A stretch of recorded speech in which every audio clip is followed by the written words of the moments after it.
Hello, everybody. Here comes the second part of the continuation of the chapter of movement of substances, where we talk about the osmosis affecting our living organism.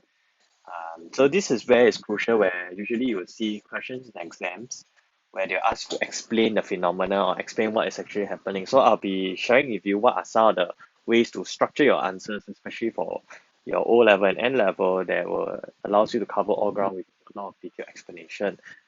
Of course, do help us by clicking by subscribing to this channel as well as liking the video, and don't forget to press the bell for a notification so that you'll be informed for other future content that we will be creating in the next few days and years to come.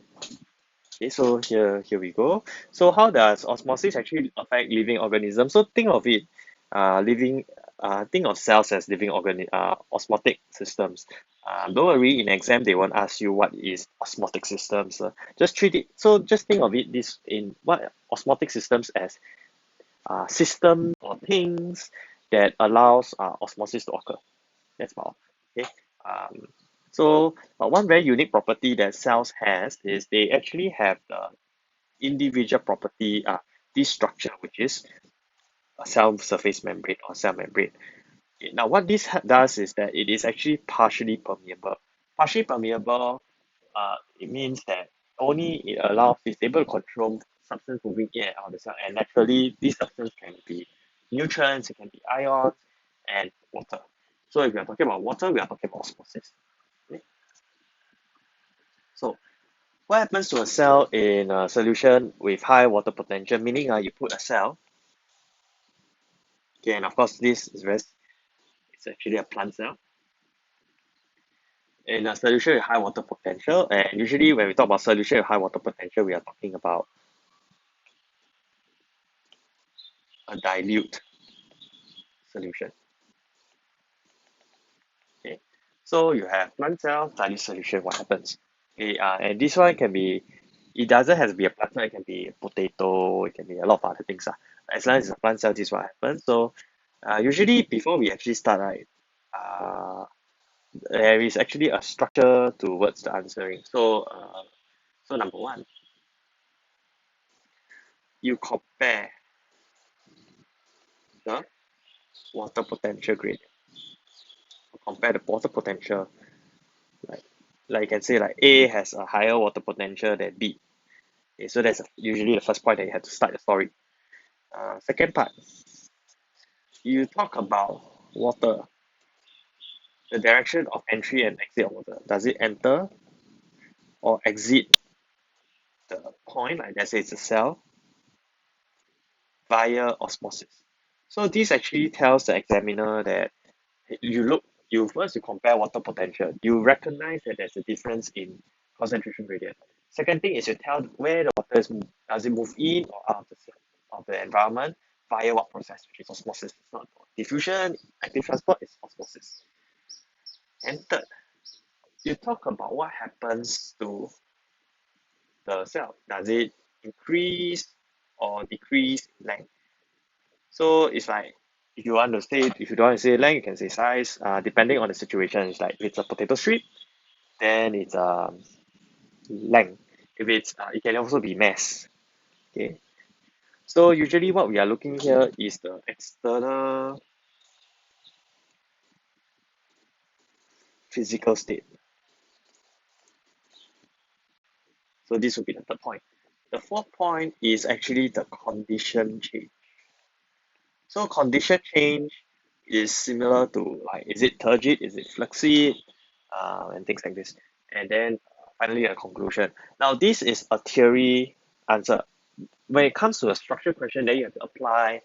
Um, then you have to write your answer to actually answer the structured question, right? Which have numbers and what's not.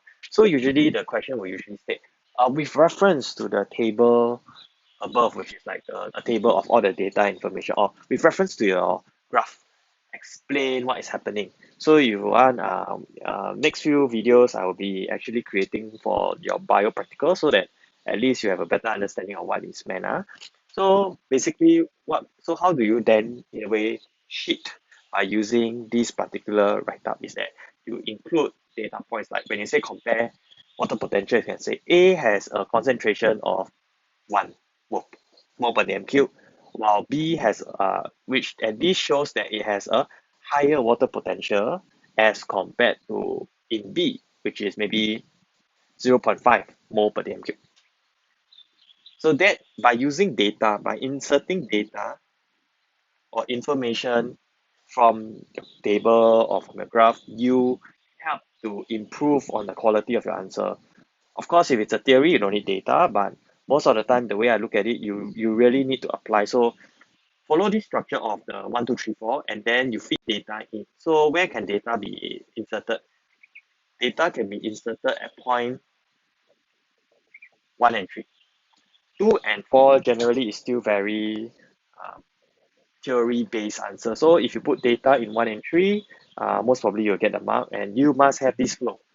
If you don't follow this flow, you come up with your own flow. You say condition change first, then after you talk about water movement in and out, and then you talk about water potential. So in a way, you jump the 1, 2, 3, 4. You jump by you explain 4, then you go to 2, then you go to 1 and 3. You're not telling a story.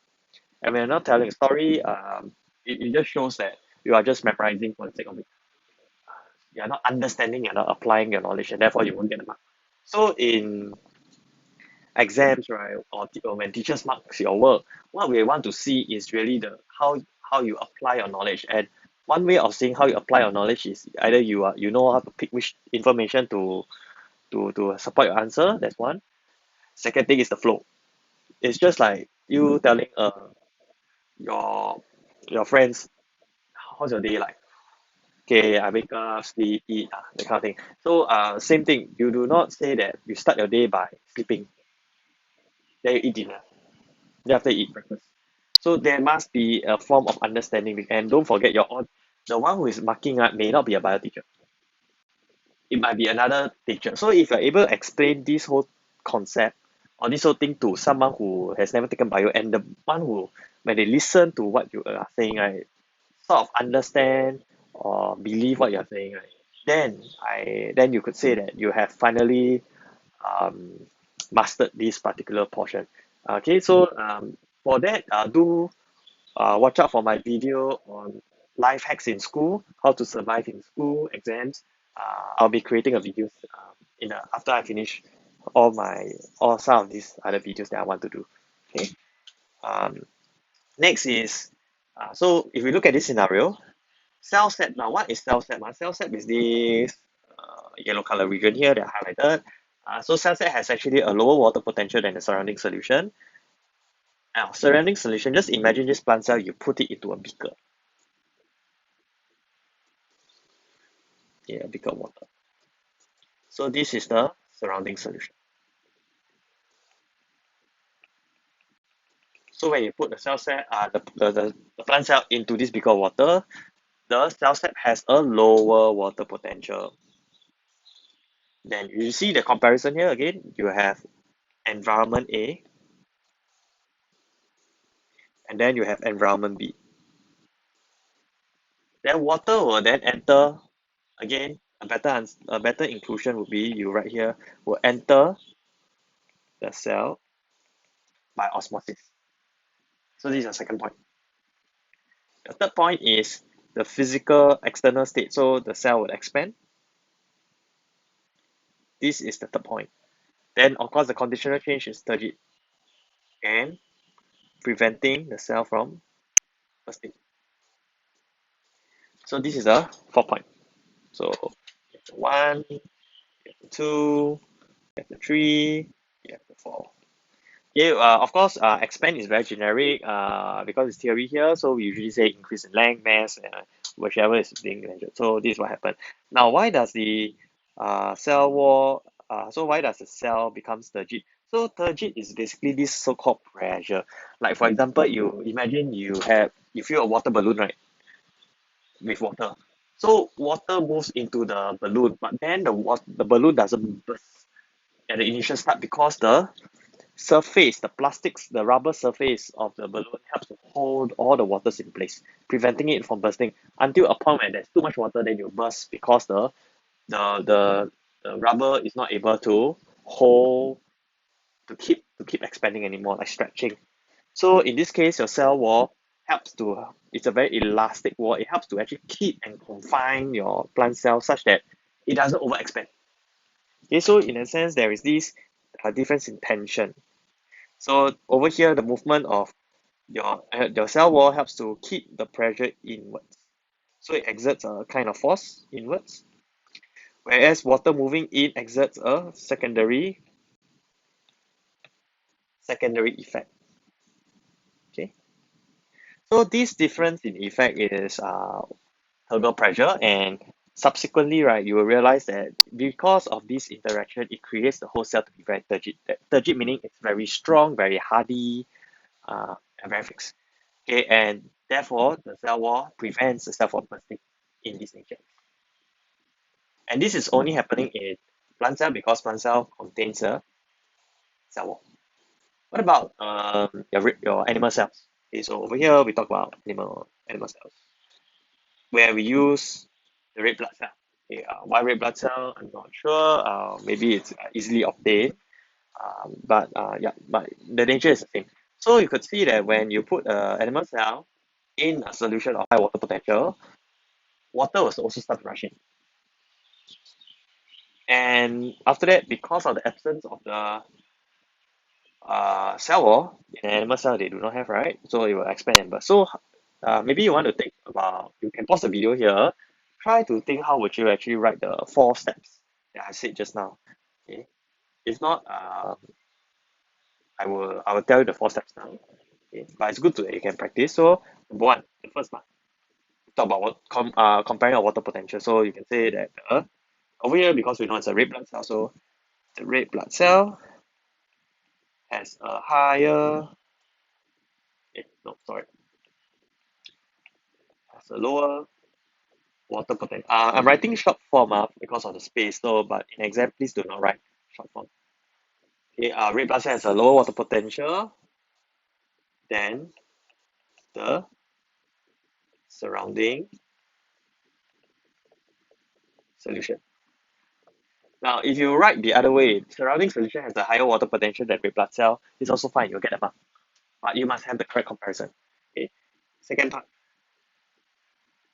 water moves into the red blood cell by osmosis.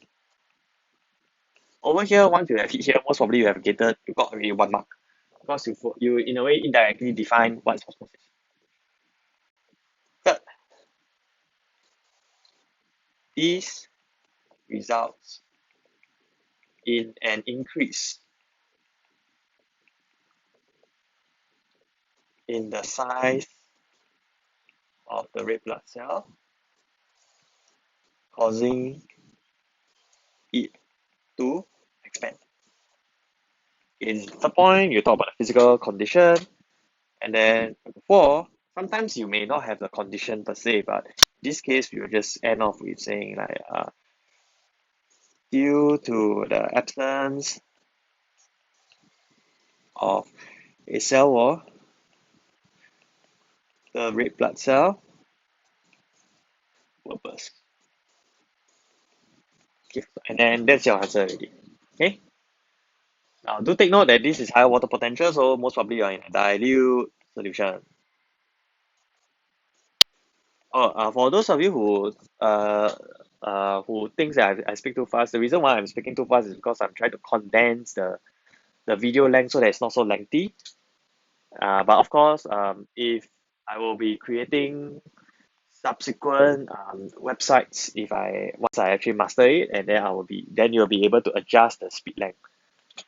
Okay, but of course, as of now, please bear with me. Just pause the video, take some time. Maybe you want to repeat watching the video to have a better understanding. Okay, so next we look at the plant cell again. So what happens if it's a lower water potential? Now, when we say lower water potential, we are talking about concentrated solution.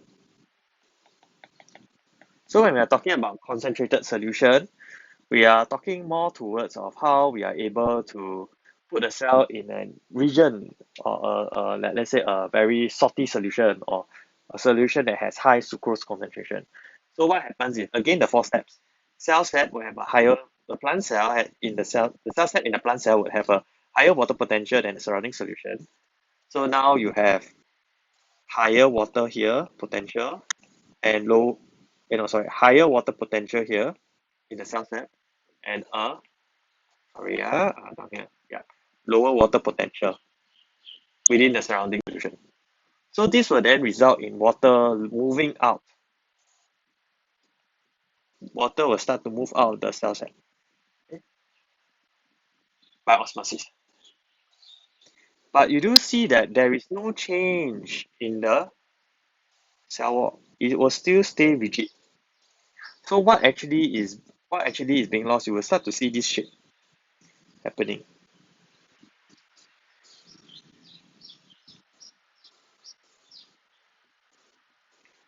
So this is actually your cell membrane. Okay? And then when water moves out, generally it starts to shrink. This condition is what we call the cell has become plasmolyzed, where the cytoplasm shrinks away from the cell wall.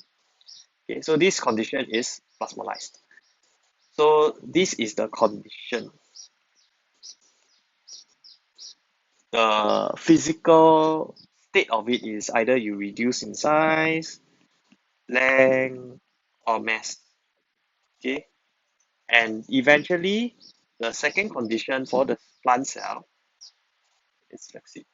Do take note that the word plasmolysis is usually used only for plant cell and not animal cell. Okay, so this is what usually happens. Next, we look at red blood cells. Again, the animal cell, when you put in a solution of low water potential, water would then, so if you were to explain it again, you talk about water potential in the red blood cell is more than the water potential in the surrounding solution or the solution. Then water would then enter the red blood cell.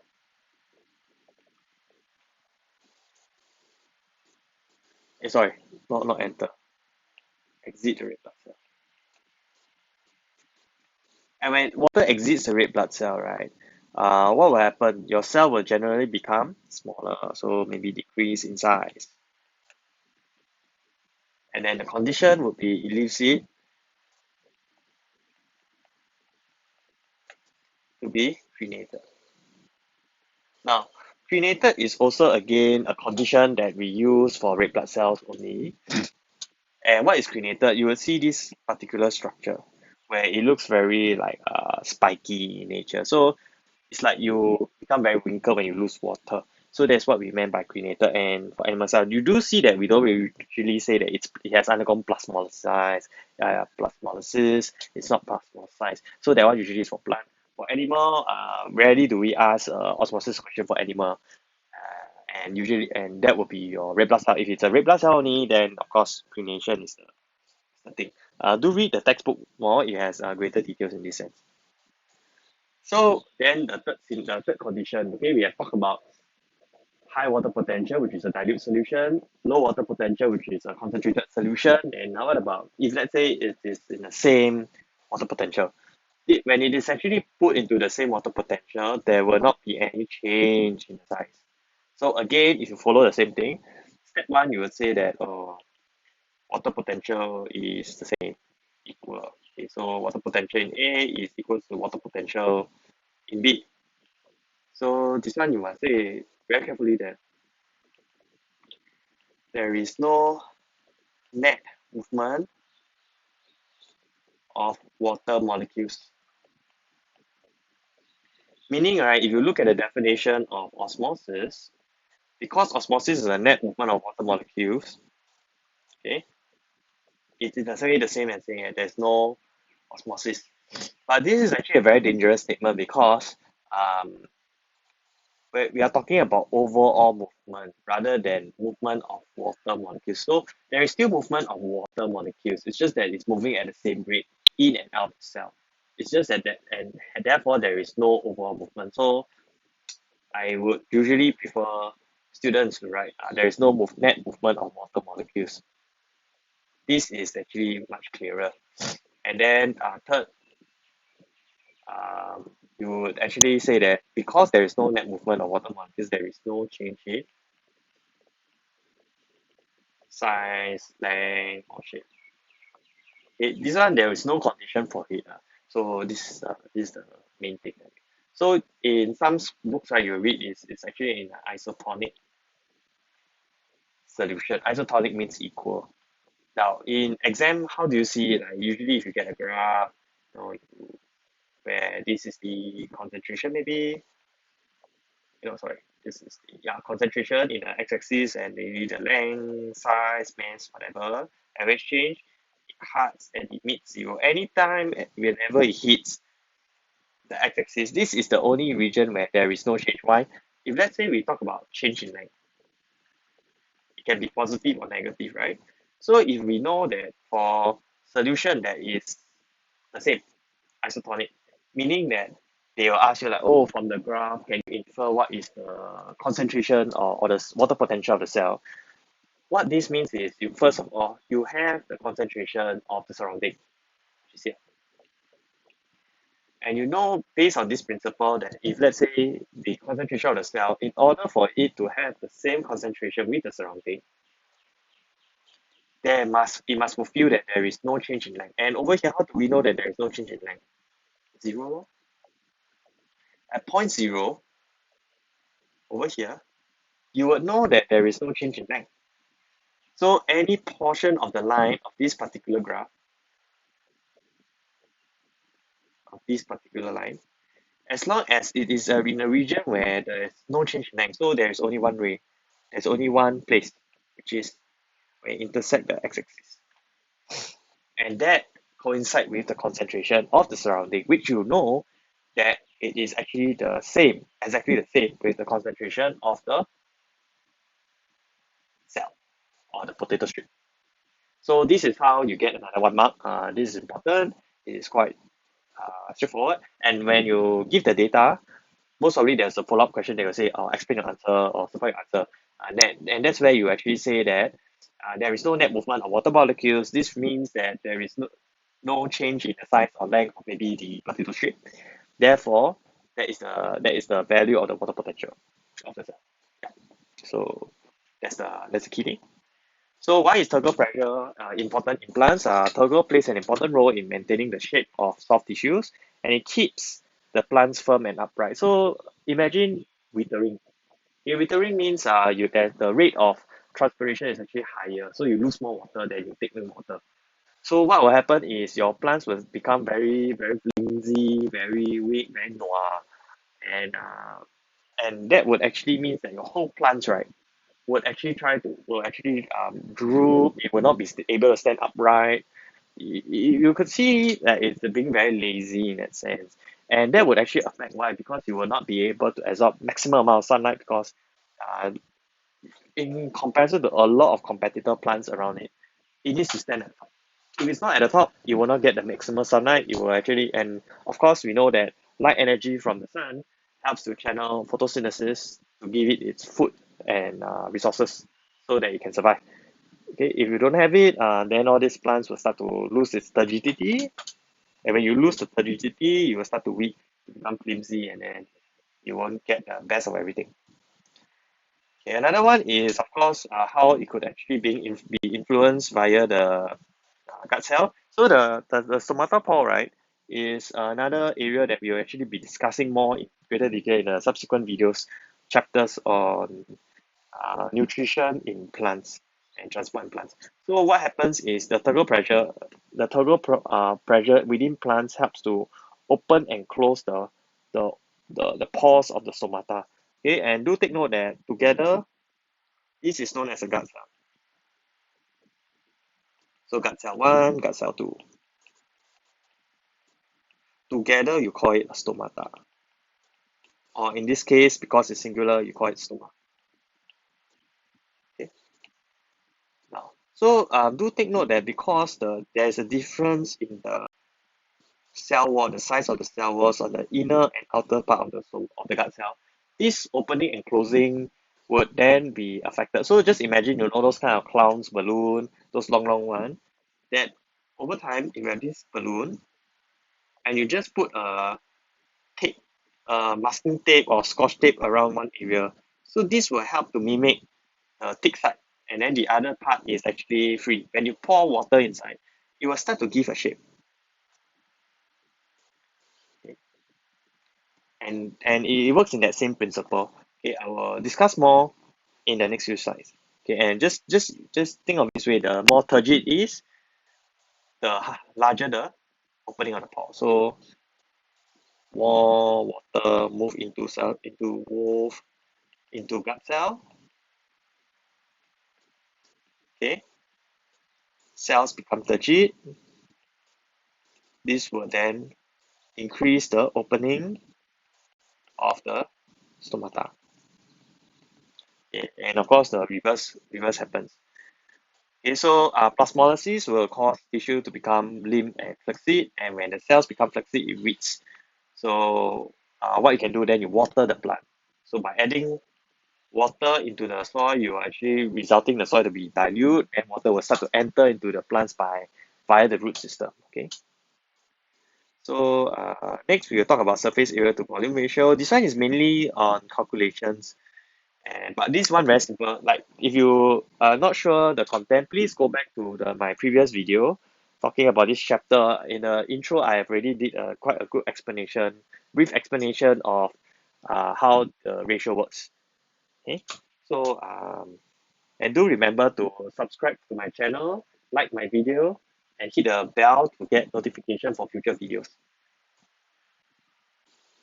Okay, next is so how then surface area to volume ratio influence the rate of diffusion or rate of osmosis.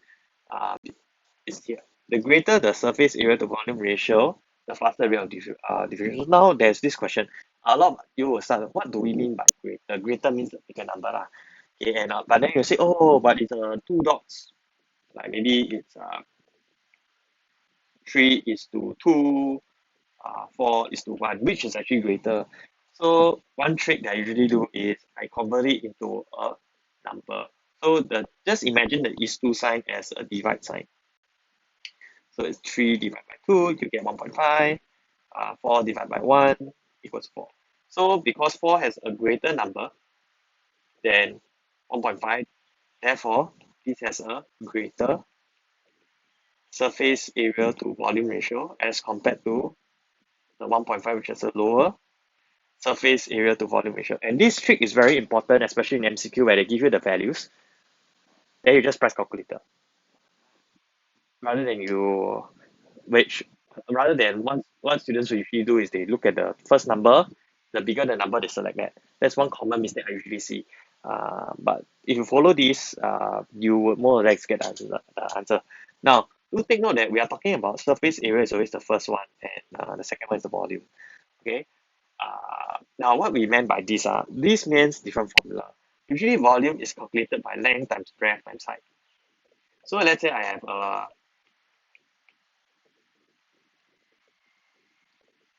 a cube. Okay. So this is my length, this is my breadth, and this is my height. So volume is basically just length times breadth times height. Is a very fixed volume formula. If I don't think they will give you a sphere because see when you're taking bio, you are not being tested for your maths knowledge. I don't think it's fair. Let's say the question assumes that you know your maths formula.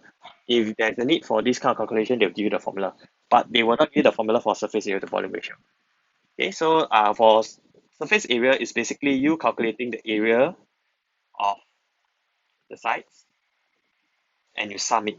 So you sum the area of the sides. So if let's say there's let's say it's a cube, you have 6 sides. So it's length times breadth multiplied by 6.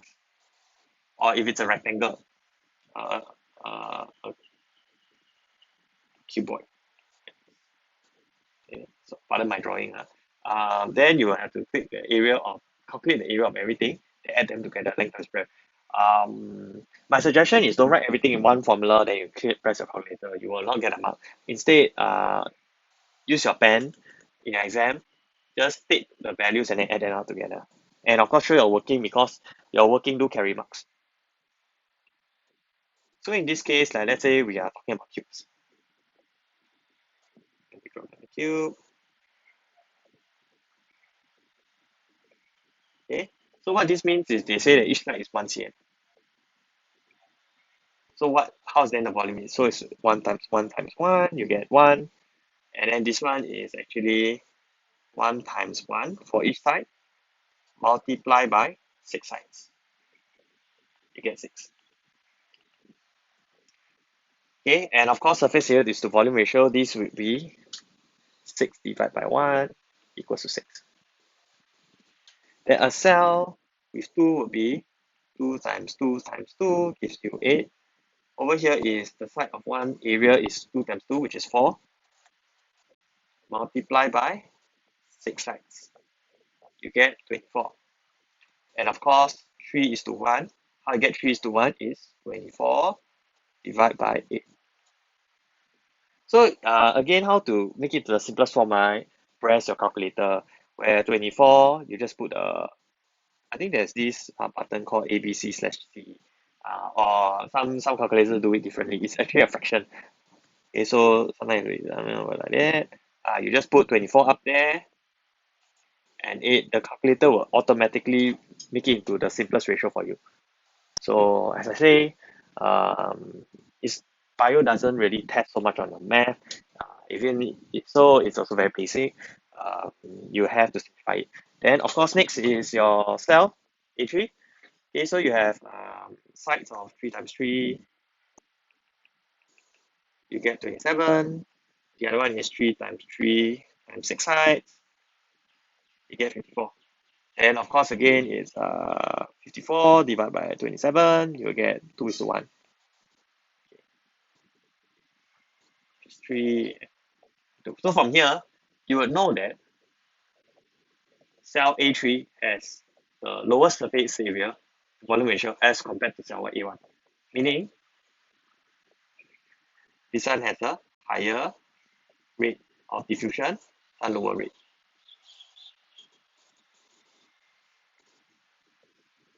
Okay, so that's how you infer. So this, you can pause the video here to see how they actually calculated and things like this. So next is how are cells actually adapted for the absorption of materials. Cells which functions in absorption have an increased surface area to volume ratio. And so it's like a root hair cell, you see you have a long and narrow protrusion. So this helps to further increase the surface area to volume ratio. So you can actually absorb water faster, not to absorb more water, is to actually absorb water faster within a specific speed of time. So this is mainly the epithelial cells that can be found in your small intestines to help to increase the absorption of food. The other one that we also seen it before is your red blood cells. So your red blood cell is circular biconcave in shape. This means that you are able to actually increase the surface area to volume ratio to absorb oxygen more fast. So for those of you taking O level and N level science biology, you can stop until here. You'll be tested until here. But for those of you taking pure biology, you will need to actually look at the next few slides, which we talk about active transport. It is a very straightforward, simple one because it applies the whatever knowledge that you have studied before that. So for active transport, again, see, this is the third definition that you have to do. So for this particular definition, what happens is you have to remember, and this usually happens in MCQ. So in MCQ, they like to test drawing of the different kinds of cells, and then they give you the scenario, and they will test you which one can, how does the water molecules, and how does the molecules move. So generally, this one, you need to understand what are the conditions for active transport to occur. Number one, we look at the process, energy is used. Second thing is it moves against the concentration gradient. Okay. And then there's one more, which is actually lacking. It needs a partially permeable membrane. So in the diagram, how can you actually see? So you can't see energy unless there's a number that they tell you say it needs energy. So what you can see is the concentration gradient as well as partially permeable membrane. So to see the concentration gradient is, imagine you have particles in one small area and you have no particles here. How will active transport move? Active transport will be from the molecule the side that doesn't have a lot of particles, they will move towards the area where there's a lot of particles. So that's how you can see. So there's a directional flow. Second one is they will tell you partially permeable membrane. It needs to have this. If you see that this particular movement, right, you see there's no partially permeable membrane. So active transport does not occur. However, if let's say you look at the square box, and that square box is a PPE, is a partially permeable membrane, and outside has a lot of particles, and inside has only one. Okay, so here's some scenario over here. From here, move upwards against the concentration gradient, it fulfills. So for A and B, but which is the one? The answer would be B. Why? Because you have the partially permeable membrane, so it actually moves up. But for active transport, the A, the portion of A, is not the active transport because it doesn't pass through the partially permeable membrane. Okay, so this is active transport. So you can see through this diagram that diffusion and osmosis, they actually move down the concentration gradient, and this is what we know as passive transport. That means you don't need energy. Where active transport requires energy. No energy needed. Okay, so you can take a look. More details, read your textbook. So where can active transport occur? So active transport requires energies, and this usually occurs in respiring cells. So one thing is, how do you know that these cells will undergo respiration? You look at, it must have the organelle mitochondria. Without mitochondria, it cannot undergo respiration, and therefore you will not undergo active transport.